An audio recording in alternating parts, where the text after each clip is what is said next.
Hi viewers, good afternoon. Welcome to smart investor. మార్కెట్స్లో పటిష్టమైన rebound రావడాన్ని మనం చూస్తున్నాము. శుక్రవారం శనివారం పరిస్థితికి అండ్ ఈ రోజుకి ఒక్కసారిగా ట్రెండ్ చాలా అనూహ్యమైన మార్పు రావడం మనం చూస్తున్నాము. రఘురామ్ రాజన్ ఎగ్జిట్ తర్వాత, అంటే రఘురామ్ రాజన్ తన రెండోసారి గవర్నర్ పదవి చేపట్టబోను అని ప్రకటించిన తర్వాత మార్కెట్స్లో సోమవారం రోజు చాలా పానిక్నెస్ వస్తుంది. ఎవరు ఊహించినంత పానిక్నెస్ రావచ్చు అని చెప్పి స్ట్రీట్ అందరూ భావించారు. మనమే కాదు, అంతర్జాతీయంగా అనేక రీసెర్చ్ సంస్థలు కూడా ఇదే అంశాన్ని అంచనా వేశాయి. కాకపోతే అనూహ్యంగా మార్కెట్లు ఇవాళ ఉదయం ఎక్స్పెక్ట్ చేసినట్టుగానే నెగిటివ్గా ప్రారంభమైనప్పటికీ అనూహ్యమైన రీబౌండ్ మనకు కనిపించింది. ఒక దశలో ఓపెన్ అయిన తర్వాత నిఫ్టీ 8,107 పాయింట్ల కనిష్ట స్థాయి వరకు పడిపోయింది. బట్ అక్కడి నుంచి ఒక 5 మినిట్స్ మాత్రమే, హార్డ్లీ ఒక 3 to 4 మినిట్స్ మాత్రమే బ్రీత్ ఇచ్చి తర్వాత ఇంకెక్కడ నెగిటివ్లో నుంచి ఒకసారిగా పాజిటివ్లోకి మారిపోవడం మనం గమనించాము. ఇంట్రాడేలో ఇవాళ 8107, అక్కడి నుంచి 8207, అంటే ప్రస్తుతానికి 100 పాయింట్ల రికవరీ మనం ఇంట్రాడేలో నిఫ్టీలో చూసాం. ప్రస్తుతానికి 40 పాయింట్ల లాభంతో 8,208 పాయింట్ల దగ్గర నిఫ్టీ ట్రేడ్ అవుతోంది. సెన్సెక్స్ 135 పాయింట్ల లాభంతో 26,761 పాయింట్ల దగ్గర ట్రేడ్ అవుతుంది. చాలా స్ట్రాంగ్ రీబౌండ్ మనం చూస్తున్నాం. బుల్ రన్లో బుల్ ఫేజ్లో ఎలాంటి న్యూస్ని కూడా మార్కెట్ పట్టించుకోదు అనేది ఇది ఒక సంకేతంగా మనం చెప్పుకోవచ్చు. ఇవాళ రాజన్ ఎఫెక్ట్కి తోడు, అంటే రాజన్ ఎఫెక్ట్ ఆ స్థాయిలో ప్రభావం పడకపోవడానికి మరో కారణం కూడా ఉంది. అదేంటంటే ఏషియన్ మార్కెట్స్ చాలా స్ట్రాంగ్గా పర్ఫామ్ చేస్తూ ఉన్నాయి ఇవాళ ఉదయం నుంచి. అండ్ యూరోపియన్ మార్కెట్స్ కూడా ప్రస్తుతం ట్రేడ్ అవుతున్న FTSE 2.5%, క్యాక్ ఒక 2.73%, డాక్స్ కూడా 2.81% లాభాలు ట్రేడ్ అవుతున్నాయి. అంటే ఆల్మోస్ట్ ఒక 2.5 నుంచి 3% వరకు యూరోప్ మార్కెట్స్ చాలా స్ట్రాంగ్. 3% అంటే చెప్పలేము. దాంతో పోల్చుకున్నట్టయితే మన మార్కెట్స్ కాస్త వీక్గానే ట్రేడ్ అవుతున్నట్టు చెప్పుకోవచ్చు. బట్ స్టిల్ ఎంత మేజర్ న్యూస్ వచ్చిన తర్వాత కూడా మార్కెట్స్ ఏమాత్రం దీన్ని పట్టించుకోకపోవడాన్ని చూసుకున్నట్టయితే మార్కెట్స్ ఇవేవి పట్టించుకోవట్లేదు బుల్ రన్లో అనేది ఒక సంకేతంగా చెప్పుకోవచ్చు. స్పెసిఫిక్గా ఐటీ స్టాక్స్ ఇవాళ మొత్తం మార్కెట్ని లీడ్ చేశాయని చెప్పుకోవచ్చు. అండ్ గ్లోబల్ మార్కెట్స్ ఇంతకుముందు చెప్పుకున్నట్టే చాలా స్ట్రాంగ్గా పర్ఫామ్ చేస్తున్నాయి. మిడ్ క్యాప్స్ PSU బ్యాంక్స్లో కూడా కొద్దిగా బయింగ్ ఎమర్జ్ అవుతుంది. ఇక స్పెసిఫిక్గా FDIకి సంబంధించి ఒక నిర్ణయం వెలువడే అవకాశం మనకు కనిపిస్తుంది. ఒక 2 గంటల టైంలో FDIకి సంబంధించిన అనౌన్స్మెంట్ జరగచ్చని చెప్పి స్ట్రీట్ ఎక్స్పెక్ట్ చేస్తుంది. అదేంటంటే ఏవియేషన్ పాలసీలో 100% FDIని అలౌ చేసే సంకేతాలు ప్రస్తుతం మనకు ఢిల్లీ వర్గాల నుంచి వినిపిస్తున్నాయి. ఎందుకంటే ప్రాంతీయ విమానయాన రంగాన్ని పటిష్టం చేసే దిశగా ప్రభుత్వం అడుగులు వేస్తుంది. రీజనల్ ఎయిర్పోర్ట్స్ ఏర్పాటు సంబంధించి అండ్ డొమెస్టిక్ ట్రావెల్ని కూడా పెంచాలని చూస్తుంది. దానికి తగ్గట్టుగానే మొన్న ఏవియేషన్ పాలసీలో గంటకు 2,500 రూపాయలు, అరగంటకు 1,500 రూపాయల గరిష్ట క్యాప్ను విధిస్తూ నిర్ణయం తీసుకుంది. ఇప్పుడు విమానయాన రంగంలోకి పెట్టుబడులు వస్తేనే ఇది సాధ్యమయ్యే అవకాశం ఉంటుంది. కాబట్టి 100% FDI ఏవియేషన్లో చేయాలి. అండ్ ఫార్మాలో కూడా 49% FDIని పెంచాలని చెప్పి ప్రభుత్వం యోచనలో ఉంది. దీనికి సంబంధించిన ప్రకటన మరి కొద్దిసేపట్లో వెలువడే అవకాశం ఉంది. ఈ నేపథ్యంలో సివిల్ ఏవియేషన్ స్టాక్స్ జెటిఏలో 3%, స్పైస్ జెట్లో 3% అండ్ ఇండిగోలో 1% వరకు గెయిన్స్ రావడానికి మనం చూస్తున్నాం. ఫార్మా ఇండెక్స్ కూడా చాలా స్ట్రాంగ్గా గెయిన్ అవుతుంది. ఎలా ఉండొచ్చు ఇక నుంచి ట్రెండ్ అన్న అంశాలతో పాటు మన నిమిషాలు మనతో మాట్లాడేందుకు ఇద్దరు అనలిస్టులు సిద్ధంగా ఉన్నారు. Good afternoon both of you sir. Markets ఇవాళ ఉదయం చూసుకున్నట్టయితే ఒక రకంగా స్టార్టింగ్లో కొద్దిగా ప్యానిక్ అయినట్టు అనిపించినప్పటికీ అనూహ్యమైన రీబౌండ్ మనం మార్కెట్స్లో చూసాం. చాలా స్ట్రాంగ్ గెయిన్స్ మనం గమనిస్తున్నాం. 8,200 పైన చాలా పటిష్టమైన స్థితిలో నిఫ్టీ ట్రేడ్ అవుతుంది. ఇది ఒక బుల్ రన్లో ఇలాంటి న్యూస్ని ఏది మార్కెట్ పట్టించుకోదు అనేందుకు దీని ఒక సంకేతంగా మనం భావించవచ్చా? జనరల్ గా థియరీ కూడా అదే చెప్తాం అనమాట. అప్ ట్రెండ్ లో ఎప్పుడు చూసినా సరే ఒక ఏదైనా నెగిటివ్ న్యూస్ వచ్చినప్పుడు ఎమ్మడే డిప్ రావటము, అలాగే సపోర్ట్ దగ్గర కొంచెం మార్కెట్ రికవరీ అవటము, కన్సాలిడేషన్ అవటము, మళ్ళీ తిరిగి బ్రేక్ అవటము. ఎప్పుడైతే కనుక ఒక 2-3 న్యూస్లు వచ్చిన తర్వాత ఆ తర్వాత సపోర్ట్ ఎప్పుడైతే బ్రేక్ అయిందో అప్పుడే ఒక కరెక్షన్ బిగిన్ అవుతుంది జనరల్ గా థియరీ టెక్నికల్స్ చెప్తుంది. అలాగే ఫండమెంటల్స్ అనుకూలంగానే టెక్నికల్స్ కూడా మనం వెళ్ళడం కూడా మనం చూస్తున్నాము. అలాగే మన ఫండమెంటల్స్ న్యూస్ అన్నింటినీ కూడా ఫ్యాక్టరీని అయిపోతుంది, డిస్కౌంట్ అవుతుంది. సో ట్రెండే ఒక మేజర్ మార్కెట్ ఇండికేటర్ గా జనరల్ గా టెక్నికల్ అనలిస్టులు భావిస్తారు. అదే విధంగా కూడా మార్కెట్ నడుస్తుంది కూడా. సో అలాగే మార్కెట్ లాస్ట్ ఒక 1 వీక్ గా చూస్తే కనుక ఒక మేజర్ కన్సాలిడేషన్ చూసాము. ఎందుకంటే అంతక్రితం మనం చూస్తే కనుక 4 రోజులు ఒక భారీ ర్యాలీ తర్వాత ఒక స్వల్ప వీక్నెస్ మనం చూసాము. అప్ ట్రెండ్ తర్వాత కరెక్షన్ తర్వాత కూడా మార్కెట్ సపోర్ట్ పైన నిలబడిందంటే 2-3 రోజుల్లో అప్పుడు మార్కెట్ పాజిటివ్ అని అనుకోవచ్చు. ఆ పాజిటివ్ ట్రెండ్ కూడా ఇవాళ రియాక్షన్ కూడా పాజిటివ్ గానే మన మార్కెట్ మూవ్ అవటం మనం చూసాము. కాకపోతే మీరు చెప్పినట్టు 8,200 దగ్గర లాస్ట్ ఒక 2-3 రోజులుగా కాషియస్ ట్రెండ్ చూసాము. మనం గురువారం చూసాము, దాని పైన నిలబడినప్పటికీ నెక్స్ట్ డే దాని కింద క్లోజ్ అవడం చూసాము. అలాగే ఇవాళ కూడా రెండోసారి కూడా ఈ 3 రోజుల్లో పరీక్షించడం చూసాము. 8,200 పైన కనుక ఇవాళ క్లోజ్ అయ్యి రేపొద్దున కూడా ఓపెనింగ్ సెషన్ లో 8 పైన కనుక నిలబడిందంటే అప్పుడు మార్కెట్ ర్యాలీ బిగిన్ అయ్యే అవకాశాలు కనిపిస్తుంది. 8,500 వరకు నెక్స్ట్ టార్గెట్. సో కాబట్టి ట్రేడర్స్ ఎవరైతే లాంగ్ పొజిషన్ తీసుకోవాలనుకున్న వాళ్ళు ఫ్యూచర్స్ ఇవాళ ఒక రోజు వెయిట్ చేయండి. రేపొద్దున కూడా ఒకసారి చూసుకొని 8,200 పైన కనుక నిలబడితే అప్పుడు కొంచెం లాంగ్ పొజిషన్ తీసుకోవచ్చు ఫ్రంట్ లైన్ స్టాక్స్ లో. అప్పుడు 8,150 కింద అంటే జస్ట్ 50 పాయింట్స్ కింద స్టాప్ లాస్ పెట్టి పొజిషన్స్ హోల్డ్ చేయొచ్చు. అలాగే మనం లాస్ట్ 1 వీక్ చూస్తే కనుక ఏ స్టాక్స్ అయితే కనుక బాగా కన్సాలిడేషన్ అయ్యాయో ఆదిత్య బిర్లా కానీ, అరవింద్ కానీ, అంబుజా సిమెంట్, యాక్సిస్ బ్యాంక్ ఇవన్నీ కొంచెం బాగా స్టడీగా ఉన్నాయి. సో ఇవన్నీ కూడా ఒక మంచి బయింగ్ ఆపర్చునిటీ షార్ట్ టర్మ్ కోసం ఉంటుందన్నమాట. అలాగే షార్ట్ పొజిషన్స్ కూడా అవాయిడ్ చేయండి. ఒకవేళ మార్కెట్ ఇవాళ కనుక రేపు కనుక 2 రోజులు 8,200 పైన కనుక నిలబడకపోతే అప్పుడు షార్ట్ పొజిషన్ తీసుకొని 8,250 పైన ఎంబడే ఒక 50 పాయింట్ల రిస్క్ తోటి స్టాప్ లాస్ అనేది పెట్టుకోవచ్చు. సో కాబట్టి టెక్నికల్ గా మనం చూడాల్సిన అంశం ఇవాళ రేపు 8,200 పైన నిలబడుతుందా లేదా అన్నది. ఓకే శేష్ గారు, ఇవాళ ఉదయం ఒక బలమైన హ్యాండ్ సపోర్ట్ రావడం వల్లే మార్కెట్స్ అంత V shape recovery, even 5 minutes కూడా లేని పరిస్థితి మనం చూస్తాం. అంత డిప్ వచ్చినా కూడా 40-50 పాయింట్స్ బట్ ఇమీడియట్ గా లాగేసాయి. పైకంటే ఒక బలమైన హ్యాండ్ ఉండడం వల్ల ఇది అనుకోవచ్చా, ఆర్ బట్ స్టిల్ మార్కెట్ లో అంత సపోర్ట్ ఉందా? అంటే బలమైన హ్యాండ్ అంటే డొమెస్టిక్ ఫండ్స్ అయి ఉంటుందండి. డెఫినెట్ గా అంత మార్నింగ్ మనకి అంటే రాజన్ మనకి ఆర్బీఐ గవర్నమెంట్ నుంచి వైదొలుగుతున్నారనే వార్త అనేది ఎక్కువగా మన డొమెస్టిక్ అనే ఇంటర్నేషనల్ కి సంబంధించిన కొన్ని ఆర్గనైజేషన్స్ చాలా పెద్దగా ఎత్తున నెగిటివ్ గా భావించాయి. అయితే దానికి ఎగనెస్ట్ గా మళ్ళీ మార్కెట్స్ మనం చూసాం. ఈ రోజు ఓపెనింగ్ లోలో ఓపెన్ అయినా అక్కడి నుంచి బాగా రికవరీ చూసాము. దీనికి ప్రధాన కారణం డొమెస్టిక్ ఫండ్స్ ఒక కారణం అని చెప్పొచ్చు. అయితే ఇంకొక పాజిటివ్ అంశం ఏంటంటే అంటే మన ఇండియన్ మార్కెట్స్ ఎక్కువగా డొమెస్టిక్ కన్నా ఎక్కువగా గ్లోబల్ మార్కెట్స్ మీద ఆధారపడి ఎక్కువ పయనం అనేది ఉంటుంది. దీనికి ఎగ్జాంపుల్ గా ఇది ఈ రోజే అని చెప్పొచ్చు. ఎందుకంటే గ్లోబల్ గా అన్ని మార్కెట్స్ చాలా స్ట్రాంగ్ ఉన్నాయి. మెయిన్ రీజన్ ఏంటంటే మళ్ళీ లేటెస్ట్ సర్వేలు ఏంటంటే యూకే యూరోపియన్ యూనియన్ లో ఉండే అవకాశం ఉంది అన్నట్టుగా మనకి వార్తలు రావడం అనేది డో ఫ్యూచర్స్ దగ్గరగా 180 పాయింట్స్ ప్లస్ ప్రస్తుతం అయితే 200 పాయింట్స్ దాకా ర్యాలీలో ఉంది. అదేవిధంగా యూరోప్ మార్కెట్స్ అన్ని కూడా 3% దాకా లాభాల్లో ఉన్నాయి. అది మేజర్ అది పాజిటివ్ న్యూస్ అని చెప్పొచ్చు. దానివల్ల కూడా ఏంటంటే మన మార్కెట్ లో నుంచి బాగా రికవర్ అయింది. అయితే బ్యాంక్ నిఫ్టీ అనేది దానికి అనుగుణంగా మార్కెట్ కి అనుగుణంగా పెద్దగా పెరగలేదు. బట్ ఏదైనా కూడా మార్కెట్స్ అనేది ఎప్పటికప్పుడు న్యూస్ అనేది చూస్తున్నాం. మనకి ఒక రోజులోనే చాలా పాజిటివ్ న్యూస్లు, నెగిటివ్ న్యూస్లు ఈ విధంగా కాంబినేషన్స్ ఉన్నాయి. కాబట్టి దాన్ని దృష్టిలో పెట్టుకొని మార్కెట్స్ కూడా అదే విధమైన వోలటాలిటీ ఉంటుంది. ప్రస్తుతం అయితే లాంగ్ ఉన్న వాళ్ళు ఆల్రెడీ మనకి మార్నింగ్ ఎగ్జిట్ కాకుండా ఉంటే హోల్డ్ చేయమని చెప్తాను. But at the same time 8,200 అనేది సపోర్ట్ గా లెవెల్ గా చెప్పొచ్చు. కాబట్టి 8,200 దగ్గర సపోర్ట్ స్టాప్ లాస్ పెట్టుకుని లాంగ్ హోల్డ్ చేయొచ్చు. కానీ 8,200 కానీ బ్రేక్ అయిందంటే మళ్ళీ కొంచెం నిఫ్టీ వీక్ అయ్యే అవకాశం మనకి నెక్స్ట్ ఫ్యూ డేస్ లో రావడానికి అవకాశం ఉంది. బట్ ఏదైనా కూడా ఏంటంటే మార్కెట్స్ అనేది న్యూస్ బేస్డ్ ఉంది కాబట్టి బేస్డ్ ఆన్ దట్ ట్రేడింగ్ చేసుకోమని చెప్తాను. ఓకే, మరి ఇక కొంతమంది కాలర్స్ లైన్ లో ఉన్నారు. ఫస్ట్ కాలర్ అనంతపురం నుంచి లలిత. అడగండి లలిత గారు.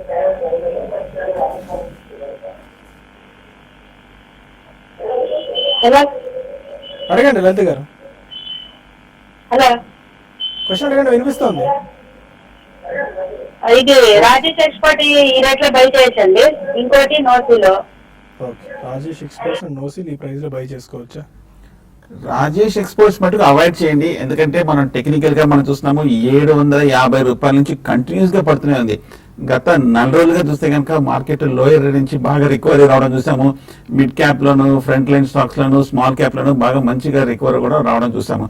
కాకపోతే ఈ స్టాక్ మటుకు ఎందుకు బాగా వీక్ గా అవుతుందో కూడా మనం ఒకసారి ఆలోచించాలి. సో వీక్ గా ఉంది కాబట్టి సమ్ సెంటిమెంట్ ఇంకా నెగిటివ్ గానే ఉంది. సెల్లింగ్ ప్రెషర్ కూడా వస్తుంది కాబట్టి సో కొంచెం అండర్ పెర్ఫార్మింగ్ స్టాక్స్ ని ప్రస్తుతం అవాయిడ్ చేయడం మంచిది. ఏమైనా కొంచెం ఫర్దర్ డిప్ వచ్చి 400 దగ్గర నిలబడి ఏమైనా కొంచెం పాజిటివ్ ట్రెండ్ ఏదైనా పాజిటివ్ న్యూస్ లో వచ్చిందంటే అప్పుడు బై చేయొచ్చు. అప్పటి వరకు వెయిట్ చేయడం మంచిది.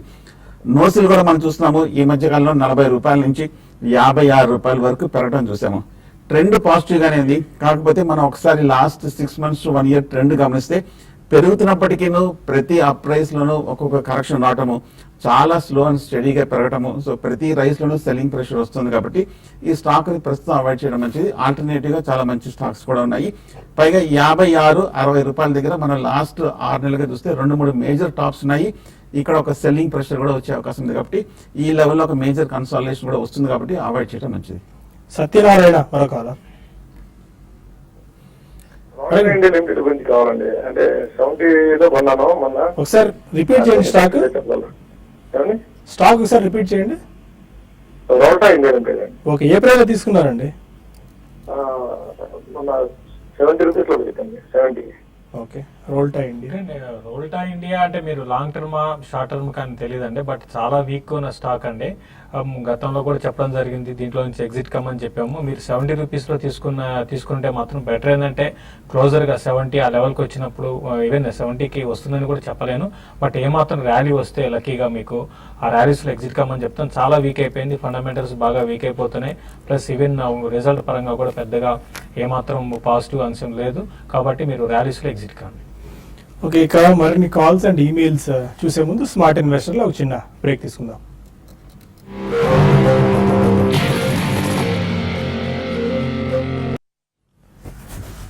Welcome back to smart investor.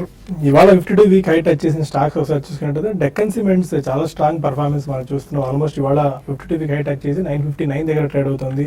HDIL 106, KRBL కూడా స్ట్రాంగ్గా పెరుగుతుంది. ఈ rice related stocks, export related stocks, Lumax industries, Chemfab alkalis, ఇది కుటుంబరావు రికమెండ్ చేశారు సాటర్డే రోజున. అది ఇవాళ 50 వీక్ హైట్ వచ్చింది, 119 దగ్గర ట్రేడ్ అవుతుంది. Manappuram finance, Navbharat ventures, Petronet LNG, Ramco cements, Rane engineering, Rane sugars, Tata motors, ఇవన్నీ కూడా 50 వీక్ హైట్ టచ్ అయిన స్టాక్స్ జాబితాలో ఉన్నాయి. ఇంకా మరో కాలర్ ఉన్నారు కడప నుంచి కుమార్. అడగండి కుమార్ గారు. మీడియా ఇంటర్నేషనల్ ఈ లెవెల్లో తీసుకోవచ్చా బైక్ 6 months కోసం? వీర్జా ఇంటర్నేషనల్ ఫర్ 6 months మీరు రికమెండ్ చేశారు కదా. అంటే అప్పటికి ఇప్పుడు స్టాక్ బాగా పెరిగి 140 నుంచి కరెక్షన్ లో వచ్చిందండి. అయితే దీన్ని మీరు నెక్స్ట్ 6 to 8 months కోసం బై చేయొచ్చు. అయితే 1-2 బయింగ్ ప్రైస్ పాయింట్ పెట్టుకోండి, ఎందుకంటే ఇక్కడ నుంచి ఒకవేళ మార్కెట్ కానీ కరెక్షన్ వస్తే ఇది కొంచెం ఈవెన్ 92 లెవెల్ కానీ బ్రేక్ అయిందంటే క్లోజర్గా 86 ఆ లెవెల్ దాకా రావచ్చు. అక్కడ మీరు ఒకసారి పిక్ చేసుకోండి, బిలో 90లో వచ్చినప్పుడల్లా పిక్ చేసుకొని నెక్స్ట్ 6 to 8 months కోసం డెఫినెట్గా బై చేయొచ్చండి. మళ్ళీ క్లోజర్గా 120 ఆ లెవెల్కి వస్తే మళ్ళీ మీరు ఒక 20 to 30% ప్రాఫిట్లో మీరు ఎగ్జిట్ కమని చెప్తారు. విజయవాడ నుంచి విజయలక్ష్మి మరో కాలు. అడగండి విజయలక్ష్మి గారు. ఏం లేదు సార్, స్పైస్ జెట్ ఇప్పుడు పెట్టచ్చు. స్పైస్ జెట్ అండి? అవునండి. స్పైస్ జెట్ మీ టైం హోరైజన్ ఎంత అండి? ఎంత కాలానికి? ట్రేడింగ్ పర్పసా, ఇన్వెస్ట్మెంట్ గురించా? 2-3 months సార్. 3 months. షూర్. స్పైస్ జెట్లో ఇవాళ న్యూస్ ఒకటి వస్తుంది, ఎఫ్డిఐ క్యాప్ పెంచే ఆలోచనలో ఉన్నారు అని చెప్పి, దానివల్ల 3% స్పట్ రావడం చూసాం. అంటే ఒకటి ఇది జస్ట్ ఒక ఎఫ్డిఐ క్యాప్ వచ్చినా కూడా ఇమీడియట్ గా స్పైస్ జెట్ లో పెద్దగా అప్ ట్రెండ్ ఉంటుందని ఆల్రెడీ మనం చూసాం, అది న్యూస్ కూడా వచ్చేసింది. కాబట్టి ఓవరాల్ గా ఇది క్రూడ్ ఆయిల్ మీద ఎక్కువ ఆధారపడి ఈ స్టాక్స్ అన్ని కూడా పెరిగే అవకాశము తగ్గే అవకాశం ఉంటుందని. ప్రస్తుతం అయితే స్పైస్ జెట్ పెద్దగా అప్ ట్రెండ్ అయితే ఉండకపోవచ్చు, at the same time down trend కూడా ఉండకపోవచ్చు. ఇటువంటివి అంటే న్యూస్ మీద ఎక్కువ ఆధారపడే స్టాక్స్ కన్నా వేరే momentum stocks next 3 to 4 months కి మీరు బై చేసుకోవచ్చు. ఎందుకంటే మీరు టైం అనేది 3 months అంటున్నారు కాబట్టి దాన్ని దృష్టిలో పెట్టుకుని దీనికన్నా వేరే స్టాక్ ని సెలెక్ట్ చేసుకోమంటాను. అయితే at the same time me stock down sides కూడా పెద్దగా ఉండకపోవచ్చు అండి. హైదరాబాద్ నుంచి రమేష్ మన కాలర్. నమస్కారం అండి. నమస్కారం రమేష్ గారు, చెప్పండి సార్. సార్ నేను శేషు గారితో మాట్లాడాలనుకున్నానండి. చెప్పండి సార్. శేషు గారు నమస్కారం అండి. నా దగ్గర JBM auto 1000 shares 195 rupees rate లో ఉందండి. ఇప్పుడు 1.5 వచ్చింది. మరి లాస్ట్ బుక్ చేయమంటారా, యావరేజ్ చేసుకోమంటారా, అలానే ఉండమంటారా? ఒకవేళ బయటకు వచ్చేటైతే దేంట్లో ఇన్వెస్ట్ చేయమంటారో చెప్పండి సార్. జేబీఎం ఆటో 195 లో తీసుకున్నారు. చూడండి, జేబీఎం ఆటో ఇంతకుముందు కూడా మీకు చెప్పడం జరిగిందండి, ఇది ఒకే సైడ్ గా పెరుగుతుంది, జాగ్రత్తగా ఉండమని కూడా చెప్పడం జరిగింది. ఈవెన్ 145, 150లో కూడా ఎగ్జిట్ కమ్మని కూడా చెప్పాము. ప్రస్తుతం అయితే 120 దగ్గర దీనికి కొంచెం మైనర్ సపోర్ట్ ఉందండి. అది కానీ బ్రేక్ అయిందంటే ఇంకా కొంచెం వీక్ కావచ్చు. ఈవెన్ 104, 102 లెవెల్స్ దాకా రావచ్చు, ఇది టెక్నికల్ పరంగా. ఆ తర్వాత మీరు దీంట్లోనే ఉండాలి, దీంట్లోనే యావరేజ్ చేసుకోవాలనుకుంటే అది మీ ఇష్టాన్ని బట్టి ఆధారపడి ఉంటుందండి. ప్రస్తుతం అయితే స్టాక్ అయితే వీక్గా ఉంది. మీరు యావరేజ్ చేసుకోవాలనుకుంటే మాత్రం 120 దగ్గర ఆగితే, అంటే దాని బిలో ఎక్కువ కాలం ట్రేడ్ కాకుండా ఉంటే అక్కడ యావరేజ్ చేసుకోండి. లేదంటే 120 కానీ బ్రేక్ అయిందంటే క్లోజర్గా 100 దాకా వస్తుంది, అక్కడ యావరేజ్ చేసుకోమంటాను. తర్వాత నా పర్సనల్గా ఏదైనా స్టాక్ రికమెండ్ చేయమన్నారు. అయితే ఏడిఎఫ్ ఫుడ్స్ ఇప్పుడే అనుకున్నాం, ఫుడ్ ఇండస్ట్రీ చెందిన, అంటే మరీ ముఖ్యంగా బాస్మతి రైస్ ఎక్స్పోర్ట్ స్టాక్స్ అన్ని కూడా చాలా స్ట్రాంగ్ గా అప్ ట్రెండ్ లో ఉన్నాయి. అది షార్ట్ టర్మ్ కోసం అయితే దాన్ని బై చేసుకోవచ్చు. లేకపోతే మహీంద్రా హాలిడేస్ ఒకటి కొంచెం ఓపిక ఉండి 1 year 1.5 year కోసం అయితే మహీంద్రా హాలిడేస్ ని మీరు లాంగ్ టర్మ్ కోసం బై చేసుకోవచ్చు. హైదరాబాద్ నుంచి జయలక్ష్మి మరో కాలర్. క్యాడిల్లా ఇవాళ సపోర్ట్ తీసుకున్నట్టుంది కదా, బై చేసుకోవచ్చా? క్యాడిలా? అవునండి. క్యాడిల్లా యాక్చువల్గా 320 అనేది రెసిస్టెన్స్ అండి. అంటే ఓవరాల్ గా బాగా పడి కొంచెం ఒక స్మాల్ అప్ ట్రెండ్ కి వచ్చింది. ఈ రోజు ఒక 1.5 దాకా వచ్చింది. బట్ ఇది 320 పైన సస్టైన్ అయితేనే మళ్ళీ ఫర్దర్ అప్ ట్రెండ్ ఉంటుంది. ఫార్మా స్టాక్స్ మాత్రం కొంచెం ఈ రోజు కంపేర్ చేసుకుంటే నిఫ్టీ మిగతా అదర్ స్టాక్స్ తో సెక్టర్ తో కంపేర్ చేసుకుంటే కొంచెం అప్ ట్రెండ్ లో ఉన్నాయి. బట్ చూడండి, మీరు 1 or 2 days లో 320 సస్టైన్ కాగలిగితే నేను బై చేయండి, లేదంటే మాత్రం అవాయిడ్ చేయమని చెప్తాను. ఉన్న వాటిలో క్యాడిలా పెద్దగా స్ట్రాంగ్ లేదు. దీనికన్నా మీరు సిప్లాన్ ఒకటి బై చేసుకోవచ్చు అండి. అది కూడా న్యూస్ వల్ల పెరుగుతుంది. ఎఫ్డిఐ క్యాప్ పెంచే ఆలోచనలో ఉన్నారు 49% అని చెప్పి. డాక్టర్ రెడ్డిస్, అరవింద్ ఫార్మా లాంటి ఓవరాల్ గా సెక్టర్ పెద్దగా స్ట్రాంగ్ లేదండి. బట్ ఈ రోజు వరకు మాత్రం స్ట్రాంగ్ ఉంది. కాబట్టి ఇది ఇటువంటి స్ట్రాంగ్ లో ఉన్నప్పుడు ఏంటంటే ఉన్న పొజిషన్ ఎగ్జిట్ కావాల్సిన టైం, ఫ్రెష్ గా లాంగ్ అయితే వద్దు. ఒంగోలు నుంచి రాధాకృష్ణ మరో కాలర్. అదే Radhakrishna hello sir, JSW energy సుధురా ఎనర్జీ కొంచెం పొజిషన్స్ చెప్పండి. తీసుకుందాం అనుకుంటున్నారా? తీసుకున్నాను ఆల్రెడీ. ఏప్రిల్లో తీసుకున్నారండి? సుధురా 17 దగ్గర, జేఎస్డబ్ల్యూ ఎనర్జీ 80 దగ్గర ఉన్నాను. ఓకే. రెండు స్టాక్స్ చూస్తే కనుక బాగా వీక్ గానే ఉన్నాయి. మనం జేఎస్డబ్ల్యూ ఎనర్జీ చూస్తే కనుక ఈ మధ్య కాలంలో ఈ ర్యాలీలో 65 దగ్గర బాగా కన్సాలిడేషన్ అయ్యి ఒక ర్యాలీ బిగిన్ అయ్యి 90 రూపాయల వరకు రావడం చూసాము. 85 to 90 దగ్గర ప్రస్తుతం ట్రేడ్ అవుతుంది. కాకపోతే అప్పర్ సైడ్ టార్గెట్ చూస్తే కనుక 90-95 దగ్గర చాలా స్ట్రాంగ్ రెసిస్టెన్స్ కనిపిస్తుంది. గత ఏడాది చూస్తే కనుక ఈ లెవెల్లో ఒక మేజర్ టాప్ 2-3 సార్లు ఏర్పడి కొంచెం ఒక కరెక్షన్ కూడా రావడం జరిగింది. మళ్ళీ ఇంకొకసారి ఈ లెవెల్లో కన్సాలిడేషన్ వచ్చే అవకాశం ఉంది. షార్ట్ టర్మ్ అయితే కనుక నా ఉద్దేశం క్లోజర్ టు 95-100 దగ్గర మీరు ప్రాఫిట్ బుక్ చేసి ఎగ్జిట్ అవ్వచ్చు. అప్పటికి మీకు 10-20% వరకు వస్తుంది కాబట్టి షార్ట్ టర్మ్ లో ఆ లెవెల్ బుక్ చేయొచ్చు. అలాగే సుజలాన్ కూడా మనం చూసినాము, బాగా బేరిష్ ట్రెండ్ తర్వాత ఈ మధ్య కాలంలో 13 రూపాయలు బాటం నుంచి 19 రూపాయల వరకు రావడం చూసాము. కాకపోతే 19-20 దగ్గర చాలా స్ట్రాంగ్ రెసిస్టెన్స్ కనిపిస్తుంది. ఇవన్నీ దాటాలంటే కొంచెం చాలా సమయం పడుతుంది.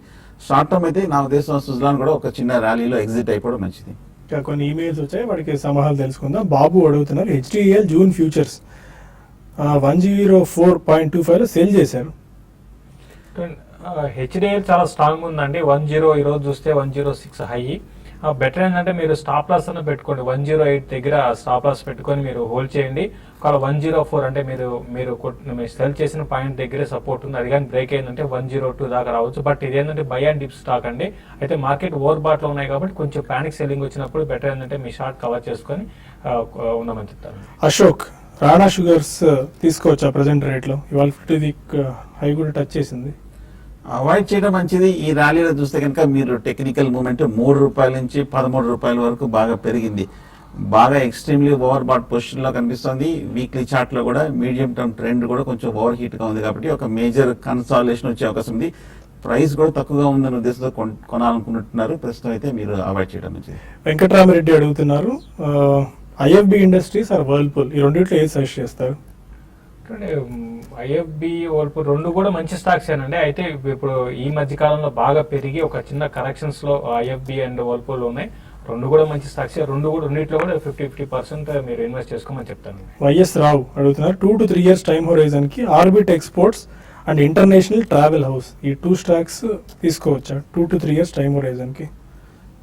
అవాయిడ్ చేయడం మంచిది. ఆర్బిట్ ఎక్స్పోర్ట్ చూస్తే కనుక ఈ లాస్ట్ ఏడాది 490 రూపాయల దగ్గర నుంచి మేజర్ హై ఫామ్ అయ్యి అక్కడి నుంచి 220 రూపాయల వరకు పట్టం చూసాము.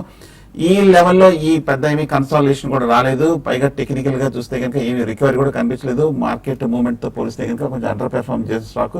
ప్రస్తుతం ఆర్బిట్ ఎక్స్పోర్ట్స్ అవాయిడ్ చేయడం మంచిది. శ్రీనివాస్ అడుగుతున్నారు, Koyyana Srinivas, state bank of India REC present rate లో బై చేసుకోవచ్చా? అంటే ప్రెసెంట్ రేట్ అని ఎగ్జాక్ట్ గా చెప్పలేమని, బట్ ఓవరాల్ గా ఎస్బీఐకి రెసిస్టెన్స్ జోన్ లో ఉంది కాబట్టి రెసిస్టెన్స్ జోన్ 220 అండి. కాబట్టి ఇక్కడ నుంచి రివర్సల్ ప్యాటర్న్ ఏర్పడవచ్చు. కాబట్టి దాని దృష్టిలో పెట్టుకొని మీరు కరెక్షన్స్ లో బై చేసుకోమంటాను. ఆర్ఈసీ కూడా 160 దగ్గర సపోర్ట్ ఉంది. అది కానీ బ్రేక్ కాకుండా ఉంటే దాన్ని బై చేసుకోవచ్చు. ఏదైనా కూడా రెండు కూడా టెక్నికల్ గా రెండు కూడా ఇమీడియట్ ట్రెండ్ అప్ ట్రెండ్ లో ఉన్నాయి. కరెక్షన్స్ లో బై చేసుకోవచ్చు.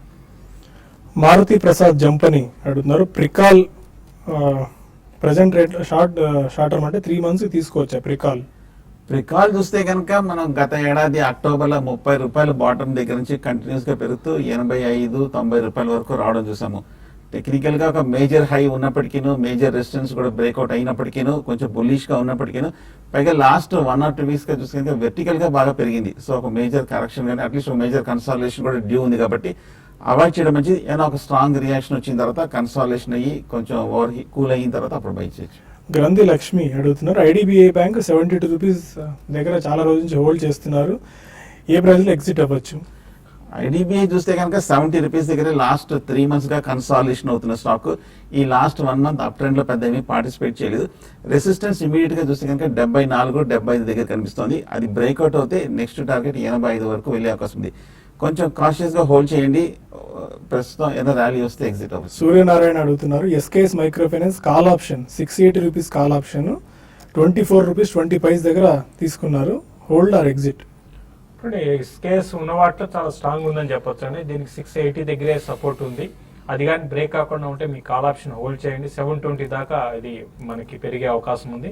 సో ఆబ్వియస్గా మీ కాల్ కూడా పెరుగుతుంది. క్లోజ్గా 720కి వచ్చినప్పుడు మీరు ప్రాఫిట్ బుక్ చేసుకోమని చెప్తారు. ఓకే, ఇంతకుముందు ఒక కాలర్ ఒకటి అడిగారు రోల్టా ఇండియా గురించి. రోల్టా ఇండియాకి ఇప్పుడే ఒక నెగిటివ్ న్యూస్ వస్తుంది. రోల్టా ఇండియా ఒక ఇంట్రెస్ట్ పేమెంట్ వాళ్ళు మిస్ చేసిన నేపథ్యంలో S&P డౌన్ గ్రేడ్ చేశారు వాళ్ళ రేటింగ్ ని. ఆ నేపథ్యంలో 4% రోల్టా ఇండియాలో వీక్నెస్ రావడం చూస్తున్నాం. 62 రూపాయల దగ్గర ప్రస్తుతం షేర్ ట్రేడ్ అవుతుంది. ఇక మార్కెట్స్ విషయానికి వచ్చినట్టయితే 48 పాయింట్స్ ప్లస్ లో 8-18 దగ్గర ట్రేడ్ అవుతుంది. Any closing trading remarks? అంటే క్లోజింగ్ బేసిస్ లో కూడా మార్కెట్స్ బాగానే అంటే స్టడీగానే క్లోజ్ అయ్యే అవకాశం ఉంది. అయితే ఇక్కడ నుంచి ఇంకా పెరుగుతాయా, ఇక్కడ నుంచి డౌన్ ట్రెండ్ ఏమైనా కొంచెం ఉంటుందని చెప్పడం కష్టం. బట్ ఓవరాల్ గా ట్రెండ్ అయితే ఓకే అని చెప్పొచ్చు అండి. అంటే బ్యాంక్ నిఫ్టీ ఒకటి మాత్రం బై అండ్ డిప్స్ సజెస్ట్ చేస్తారు, అంటే బై అండ్ డిప్స్ అన్ని కూడా చేసుకోవచ్చు. అయితే మార్కెట్స్ ఏంటంటే కొన్ని స్టాక్స్ బ్యాంక్ నిఫ్టీ లాంటివి కొంచెం ఈ లెవెల్లో కొంచెం రెసిస్టెన్స్ ఫేస్ చేస్తున్నాయి. అది కూడా కొంచెం కన్సర్న్. బట్ ఏదైనా buy and dips even sell and rallies కూడా, ఎందుకంటే ఇప్పుడున్న అన్ని పాజిటివ్ న్యూస్ వచ్చాయి. ఇవి రేపటికి మళ్ళీ నెగిటివ్ న్యూస్ లో వస్తే మళ్ళీ మార్కెట్స్ దాని తగ్గట్టుగా కూడా రియాక్ట్ అవుతుంది. ఏదైనా కూడా ఇది న్యూస్ బేస్డ్ మార్కెట్స్ కాబట్టి దాన్ని బేస్ చేసుకొని ట్రేడ్ చేసుకోవచ్చు. Fine, thank you very much both of you sir. ఇది ఇవాల్టి స్మార్ట్ ఇన్వెస్టర్. రేపటి బిజినెస్ బ్రేక్ఫాస్ట్ మళ్ళీ కలుద్దాం. Stay with us.